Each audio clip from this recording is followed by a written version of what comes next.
Welcome to Smart Wealth with Joshua. Your daily stock analysis and catalyst talk. Today we're looking at Oklo. If you find our talks useful, please consider subscribe, like, and comment underneath. Right, and today we really need to get into something that is, well, it's honestly quite urgent. I mean, if you look at the biggest technology companies in the world right now, they are rapidly hitting a physical limit. Yeah, the power wall. Exactly. Yeah. And they're currently building these artificial intelligence systems that are just so massive and, so incredibly power hungry that they're literally running out of electricity to keep the servers online. Which is wild to think about. It is.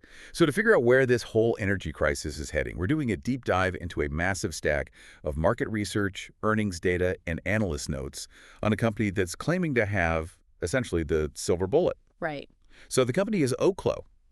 And they are a highly advanced nuclear technology startup, and they're positioned right at this really chaotic intersection of the AI data center power crunch and deep tech clean energy. And the stock has been taking an absolute beating recently. Oh, totally. A massive beating. But the underlying narrative we've uncovered is getting incredibly hot. Okay, well, before we start pulling apart all these numbers, here is a really useful chart tool for investors and traders who are trying to navigate this kind of market volatility. Yeah, absolutely. If you want help reading trading charts more clearly, you can check out VIP Algos through the link below in the description. Right. VIP Algos is a TradingView indicator suite. So it shows visual buy and sell chart alerts, trend direction tools, support and resistance zones, and even take profit and stop loss planning areas. And you can use it across a bunch of markets like stocks, forex, crypto, gold, indices, and futures. Just keep in mind, though. Right, exactly. Just remember, VIP Algos is an educational chart analysis tool only. It is not financial advice, it does not place trades for you, and it obviously doesn't guarantee profits. Trading involves risk, so always manage your risk and do your own research. And just full transparency, this is an affiliate link, so we may earn a commission if you use it at no extra cost to you. All right, let's move into the wealth building context. Perfect. So to understand why a company like Oklo even exists, you really have to figure out its actual role in a portfolio and the broader economy, Right, because we see these speculative deep tech hype cycles like every single week, it feels like. Exactly. A new company promises to change the world, the stock just violently spikes on this wave of retail enthusiasm, and then it quietly fades into obscurity. Right, because the physics or the economics simply don't pan out. Yeah. So we have to determine if there is a genuine multi-year foundation being built here that actually justifies all this attention, or, if this is just another flash in the pan. Yeah, so let me ask you a really practical question, because I'm looking at this and thinking, is this just another one of those speculative hype cycles? Or is there actually a genuine multi-year foundation here? Well, the timeline is your ultimate filter here. You really cannot treat a pre-revenue, long-duration growth asset as some sort of quick flip. Right. I mean, for anyone listening who is risk-averse or just looking for short-term gains, this is a very dangerous sandbox to play in. The opportunity here is strictly a long-term play. It's for visionary investors who are willing to look, say, 18 to 36 months ahead toward the actual commercialization of advanced energy. Because the hyperscalers, the massive tech giants building these multi-billion-dollar AI data centers, they've essentially hit a wall with traditional grid infrastructure. Exactly. I mean, wind and solar are fantastic technologies, obviously, but they are intermittent. Right, the sun goes down. Yeah, and AI data centers cannot just go offline when the wind stops blowing or the sun sets. They require 24/7, ultra-reliable, zero-carbon baseload power just to keep those processors cool and calculating. And that's what Oklo is trying to supply. Right, but laying that kind of industrial foundation takes years of heavy lifting. That gives us the bigger picture. Now let's look at the fundamentals. Okay, let's get into the numbers. So the investment thesis hinges entirely on having the stomach to endure years of development without seeing a single dime of profit.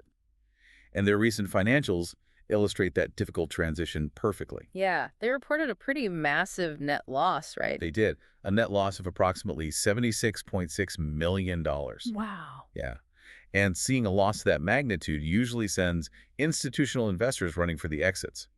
But in the context of heavy R&D and navigating incredibly strict regulatory licensing, it's basically the standard cost of admission for advanced nuclear technology. Okay, but let's focus on that burn rate for a second, because a $76.6 million loss is severe no matter how you try to frame it.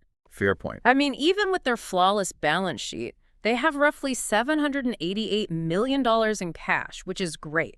But burning through money at that velocity before reaching their projected 2029 finish line is precarious. Definitely marathon. Right, and they're projecting this massive jump to $51.8 million in revenue and $7.5 million in earnings by 2029. But projecting an $84 million earnings swing on a beautifully formatted spreadsheet is easy. Surviving the brutal operational cash burn to actually reach 2029 is a completely different story. It's like driving across the desert without knowing where the gas stations are. How solid is their survival plan? Well, the survival mechanism is actually built directly into how they are structuring the business, specifically what they call their build-own-operate model. Okay, how does that work? So traditionally, a nuclear company designs a massive multi-billion-dollar reactor facility, right? And then they attempt to sell the entire project to a regional utility company. Right, a massive one-off sale. Exactly. It's a huge capital expenditure that almost always runs billions of dollars over budget. But Oklo is flipping that outdated model on its head. They aren't trying to sell the reactor hardware to anyone. Wait, really? No. They are selling long-term power purchase contracts. So think of it as a heavy-duty subscription service for industrial-scale electricity. Oh, wow. Okay. Yeah. Once their micro-reactors, which they call Aurora powerhouses, are actually operational, the company generates recurring, predictable, utility-like revenue. So selling the electricity instead of the power plant itself fundamentally changes the revenue quality. You move from lumpy, unpredictable, once-a-decade sales to a steady, reliable stream of income. Spot on. And the fuel powering that stream is perhaps their widest competitive moat. Right, the fuel bottleneck. Exactly. Most advanced nuclear competitors are choked by this massive bottleneck, which is the supply chain for specialized high-assay uranium. But Oklo bypasses that constraint entirely. Their Aurora powerhouse is uniquely designed to run on fresh, recycled, or down-blended nuclear waste. Wait, nuclear waste? Yes. We are talking about taking Cold War-era liabilities, including surplus weapons-grade plutonium, and utilizing it as clean fuel. That is insane. It's brilliant, honestly. And the Department of Energy recently validated this capability. So it essentially gives Oklo access to a massive, domestic, and heavily secured fuel source that completely solves a geopolitical supply chain headache. Taking old weapons material and converting it into the electricity that powers the next generation of artificial intelligence is a wild narrative. It really is. But we have to ground this back in the cash burn problem, because even with a brilliant fuel strategy and a massive stockpile of cash, the manufacturing and engineering costs for these microreactors are immense. Which highlights why the strategic acquisition of Aramec that was in June 2026 is the bridge they desperately needed. Hey, Armac, right? Aramec was already free cash flow positive during its most recent fiscal year. So by acquiring them, Oklo brought crucial manufacturing capabilities directly in-house. They achieved vertical integration without draining their cash reserves. So it's essentially a financial shock absorber. Exactly. It offsets a portion of the operational cash burn, while the broader company navigates the years-long wait for regulatory approvals. It's a clear, tangible signal that management is actually focused on near-term financial stability and not just relying on their cash pile to survive until 2029. That brings us to the catalyst timeline, because that cash pile only buys them enough time to hit their milestones, and the margins for error are razor thin. Very thin. If we map out the catalyst timeline, the immediate hurdle is the upcoming earnings report. I mean, that will be our first unfiltered look at their capital allocation in a post-Armac environment. The market needs hard data on how that integration is actually impacting the balance sheet and the burn rate. Absolutely. But beyond the immediate finances, the true make-or-break catalysts are entirely regulatory. They recently secured the preliminary documented safety analysis at the Idaho National Laboratory, which is a massive step. The PDSA. Right. And they were also the very first company to submit a custom combined license application to the Nuclear Regulatory Commission, or NRC. So the next critical catalyst is securing the final safety documentation and commencing actual physical construction at the Idaho site. Right, transitioning from paper to a physical reality. Exactly. That specific moment is what transitions them from a highly ambitious concept into a physical reality generating real power. And we also have to factor in the broader macroeconomic environment here, because for any pre-revenue company, the Federal Reserve's interest rate decisions totally dictate their valuation. Oh, heavily. Let's break down why that matters for a second. When the Fed cuts rates, money becomes cheaper.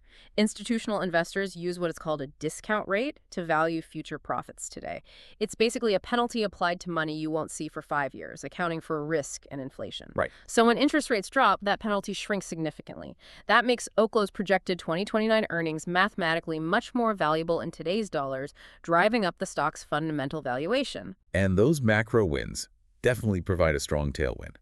But the most explosive potential catalysts are these speculative hyperscaler rumors currently dominating market chatter. Oh yeah, the data center deals. Yeah. Technology giants like Equinix, Diamondback, and Switch are reportedly hunting aggressively for nuclear power purchase agreements to secure energy pipelines for their expanding AI data centers. If Oklo formally announces a massive joint venture or a confirmed contract with one of these heavyweights, it provides immediate, undeniable validation of their build-own-operate model. Okay, but I have to challenge the upside of those rumors.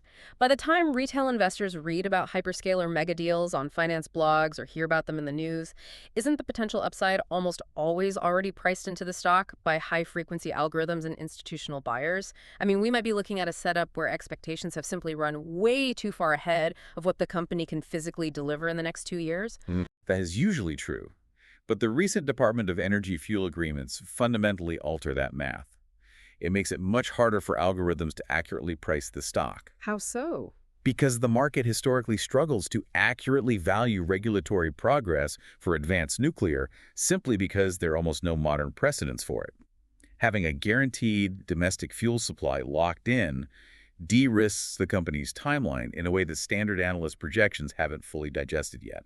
Catalysts tell us what could change the story. Now let's pivot to the chart, because the price action confirms that the market hasn't digested it smoothly at all. Not at all. The stock has been severely punished in the short term. It's down 24.24% year to date and dropping 18.7% just over the past month.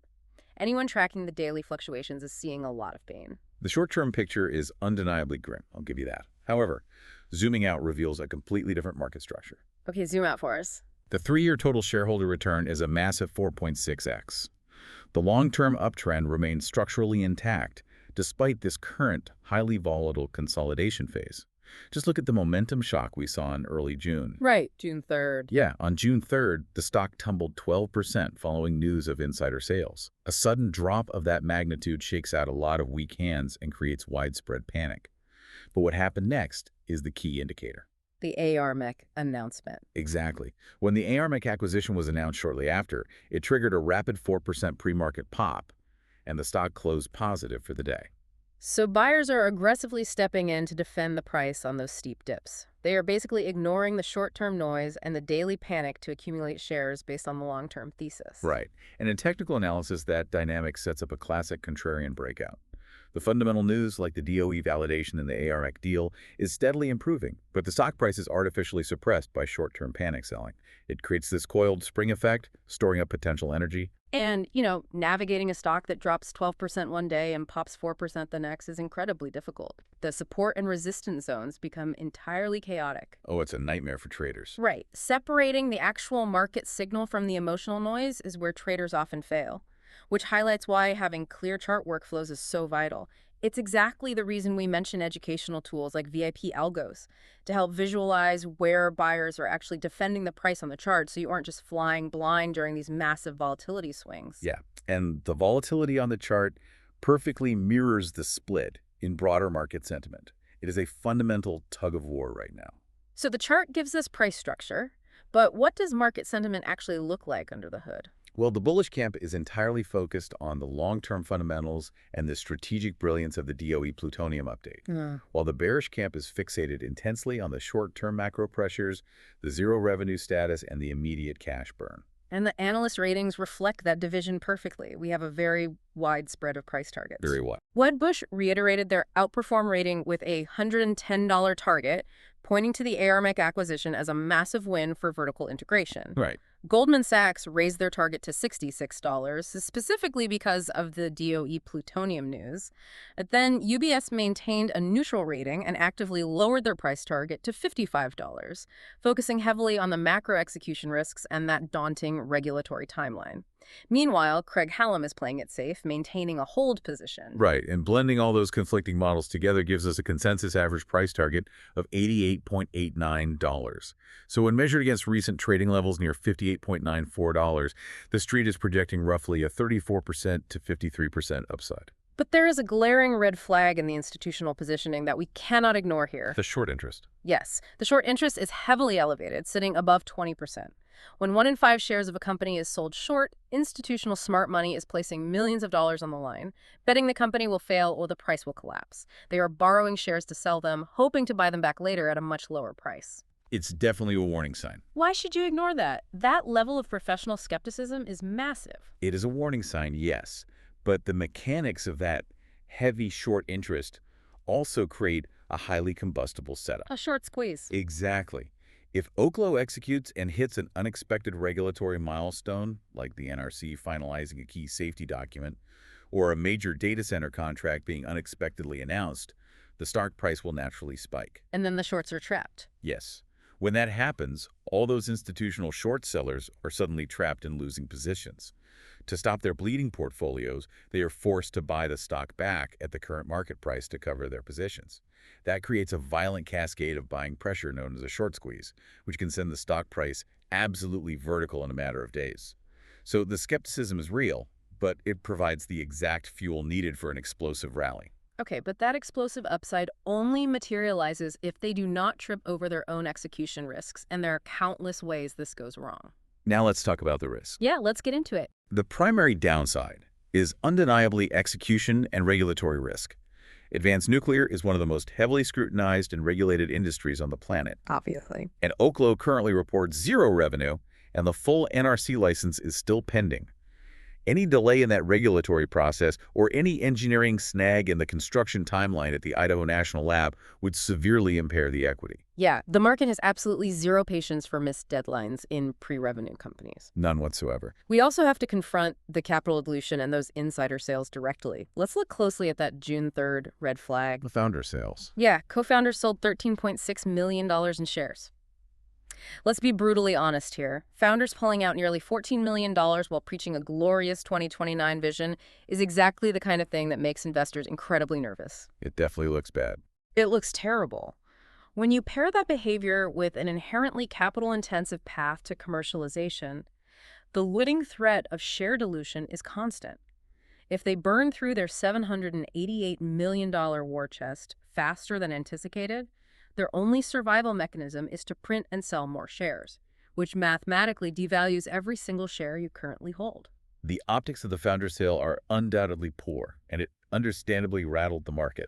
However, context matters deeply here. Okay, what's the context? In the deep tech startup ecosystem, founders often spend a decade building a company on a minimal salary.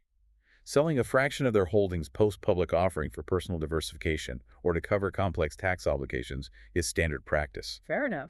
It rarely signals that they have suddenly discovered a fatal flaw in the physics of their microreactors. Furthermore, considering the stock has already declined 24% year-to-date, a significant portion of that regulatory and dilution risk is likely already priced into the current valuation. So with everything on the table synthesizing the massive demand for AI power, the immense regulatory hurdles, the coiled short interest, and the aggressive cash burn, what's the final verdict? Based on our analysis of the fundamental catalysts and the market setup, we arrive at a bullish score of 7 out of 10. 7 out of 10. Yes. The final stance is speculative bullish. It is a clear, high-risk, high-reward scenario. And the time frame. The target horizon is strictly a multi-year hold requiring an 18 to 36-month time frame. You are essentially holding through the final NRC licensing process and waiting for the physical deployment of the first commercial Aurora powerhouse. Right. So to summarize the core thesis, Oklo represents a unique backdoor play on the AI infrastructure bottleneck. They aren't designing the AI chips, they are building the specialized power plants required to keep those chips from going dark. Exactly. Their build-own-operate model promises recurring utility-like revenue, and their ability to utilize recycled nuclear waste solves a major fuel constraint.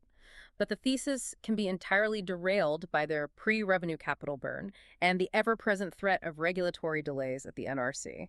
And as a clear reminder to everyone listening, none of this is financial advice.